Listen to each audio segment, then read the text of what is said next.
لیکن ایسے بہت کم ملتے ہیں۔ ہمارے نام بھی تو بڑے، کوئی شیخ الحدیث، شیخ التفسیر، مناظر اسلام، متکلم اسلام، شیخ الاسلام، فل اسلام، آدھا اسلام، پورا اسلام، نام تو ہمارے بڑے ہوتے ہیں۔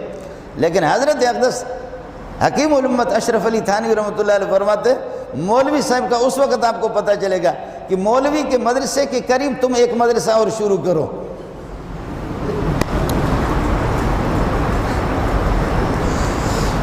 مولوی صاحب کی للہیت کا، اخلاص کا اس وقت پتہ چلے گا جب کہ مولوی کے مدرسے کے قریب تم کوئی اور مدرسے شروع کرو، پھر مولوی کے چہرے کو دیکھو کہ مولوی ناراض ہوگا نہیں ہوگا۔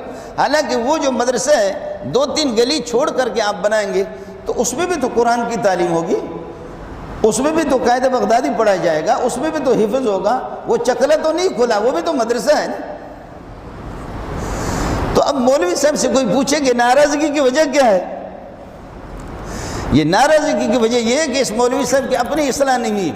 اگر یہ اصلاح والا مولوی ہوتا تو کہتا الحمدللہ گلی گلی میں ہونی چاہیے مدرسے، گلی گلی میں مسجدیں ہونی چاہیے۔ اگر صحیح مولوی ہوگا نا